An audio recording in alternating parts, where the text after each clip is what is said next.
इल्जामात के बावजूद भी परीक्षा का पेपर अंततः लीक ही हुआ। पहले तो प्राइमा फेसी हम लोगों को ये लगा कि नहीं, ये सिर्फ मात्र एक अफवाह है, एकमात्र अफवाह है। जब लड़कों ने जब किसी चीज को प्रचारित, सारे सबूतों को प्रचारित करना स्टार्ट किया था, हम लोगों ने भी, जितने भी सर लोग हैं, हम प्रकाश सर, अरुण सर, विनय जी हजारीबाग से, सुचित सर, काजल सर और भी जितने सर लोग हैं, हम लोग अपने तरीके से तथ्यों को प्रमाणित करने की आवश्यकता हुई। क्योंकि हमें ये लगा कि मात्र हम लोग अफवाह पे ध्यान नहीं देंगे, हम लोग पहले चीजों को अपने तरीके से जांचेंगे, क्या ये प्रमाण वाकई सही है या गलत है। लेकिन फिर हम जब लोगों ने प्रमाण को जांचा तो बड़े ही आश्चर्यजनक तथ्य हमारे सामने आए।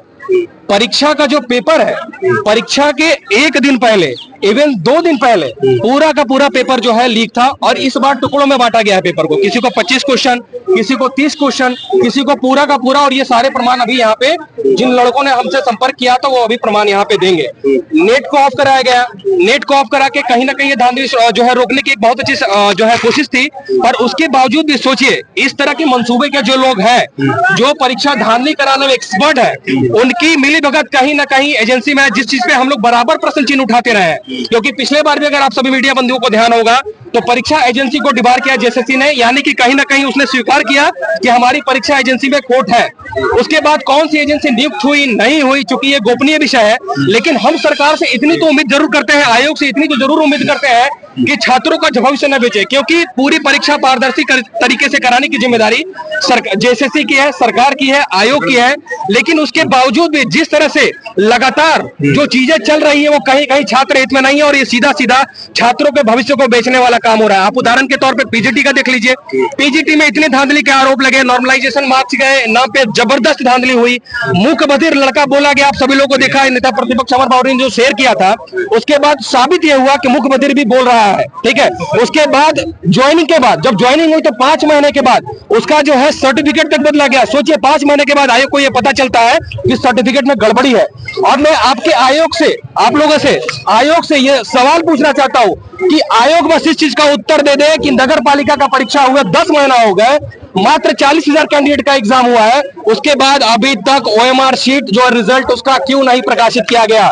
जबकि लास्ट टाइम जब शुक्ला जी के नेतृत्व में हम लोग गए थे जेएसएससी, तो हम लोगों को बोला गया था कि लैंग्वेज टीचर नहीं है, उनकी तबियत खराब है या कहीं बाहर है, वो जैसे ही आएंगे जांच का रिजल्ट पब्लिश कर दिया जाएगा। उसके बावजूद रिजल्ट पब्लिश नहीं हुआ। तो सोचिए, ये 10 महीना से रिजल्ट इसको क्यों नहीं पब्लिश किया गया। जेपीएससी का 1 महीना से चेयरमैन की नियुक्ति, चेयरमैन जाके कंप्लेन कर रहे हैं, जो हम लोग को मीडिया बंधु के आप लोगों के माध्यम से पता चल रहा है, चेयरमैन कंप्लेन की है जाके जेपीएससी की कार्यप्रणाली पे। तो सोचिए किस स्तर पे यहाँ पे छात्रों के साथ अन्याय हो रहा है। आज 4.5 साल से ऊपर हो गए, मुख्यमंत्री लगातार जो है लगातार दिखा रहा है अपनी जो है महत्वाकांक्षा दिखा रहा है, ट्विटर के माध्यम से दिखा रहा है कि हम छात्र हितैषी हैं, लेकिन कहीं ना कहीं सिस्टम में बहुत बड़ा लूप होल है। आप देखिए, हमारे उत्पाद सिपाही के 16 जवान, मैं अगर करेक्ट नहीं हूं तो 16, ठीक है, 2-3 और, हाँ 16 लोग जो है हमारे युवा साथी है, वो लोग जो है कह सकते हैं कि वो शहीद हो गए इस गलत व्यवस्था के कारण। धूप में आपके पास पर्याप्त समय था, इतने समय के बावजूद भी जो उमस वाला समय, उसके बाद 10 किलोमीटर की दौड़ पूरे राज्य में कहीं भी जो है नहीं होता है, लेकिन उसके बाद भी यहाँ का फिजिकल इतना टफ रखा गया सिर्फ चुनाव में ये दिखाने के लिए, मैच नंबर्स दिखाने के लिए कि हम लोगों ने दौड़ करा दिया चूंकि चुनाव नजदीक है। तो उसके बावजूद भी जो हमारे छात्र मरे, सोचिए उन तक कोई भेंट तक नहीं करने गया है, कोई भेंट तक नहीं करने गया है, ना कोई उनके पास जो किसी भी तरह की जो है कोई भी सहायता राशि दी गई है। मैया सम्मान योजना के नाम पे करोड़ों बांटा जा रहा है लास्ट टाइम में वोट के नाम पे, लेकिन हमारे छात्र जो मरे, हमारे युवा जो 4.5 साल से नौकरी के लिए जो कोशिश कर रहे हैं, उनके लिए कोई भी फुल प्रूफ व्यवस्था एक अच्छी एजेंसी का चयन तक नहीं किया जा रहा है। तो ये सीधा सीधा वोट खरीदने के साथ ही हमें मैया सम्मान योजना से कोई आपत्ति नहीं है, हम इसका सम्मान करते हैं। लेकिन क्या आपने राज्य के युवाओं के बारे में कुछ सोचा? क्या आपने जो वादा किया था रोजगार भत्ता का, बेरोजगारी भत्ता का, क्या आप लोगों ने दिया?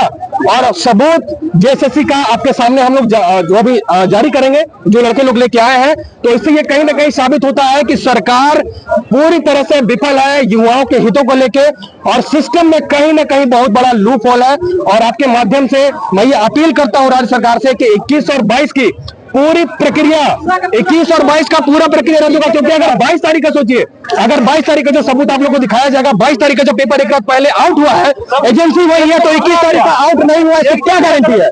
इसकी क्या गारंटी है? पिछले बार भी 4 तारीख का जो एग्जाम रद्द हुआ था, और इस बार भी सरकार को पूरा एग्जाम 21 और 22 का रद्द करना होगा, किसी भी हाल में रद्द करना होगा। और कल मैं आप लोग को इस मीडिया के माध्यम से, इस प्रेस विज्ञप्ति के माध्यम से सूचना देना चाहता हूं, कल हजारीबाग में एक बहुत बड़ा छात्र आंदोलन होने वाला है और यहाँ रांची में भी हम लोग आपको कल या परसों तक सूचना दे देंगे। हम लोग बहुत बड़ा छात्र आंदोलन राज्य स्तर पे करने वाले हैं, जिसकी सूचना दी जाएगी। और मैं अब जो सबूत है जिसका आप सभी लोग इच्छुक हैं, मैं चाहता हूं कि जो लोग हैं हमारे भाई लोग जिन्होंने बहुत हिम्मत करके, बहुत डरे होके भी आगे आने की जो हिम्मत दिखाया है, आप सभी लोग अपने तरीके से तथ्यों को देख लीजिए। उसके बाद माननीय राज्यपाल, मुख्यमंत्री सचिवालय, जहां भी हम लोग को सबको देना होगा बाकायदा हम लोग सबूत के तौर पे देंगे और उसके बाद हम लोग देखते हैं कि सरकार की तरफ से क्या कार्रवाई होती है। आगे का अगर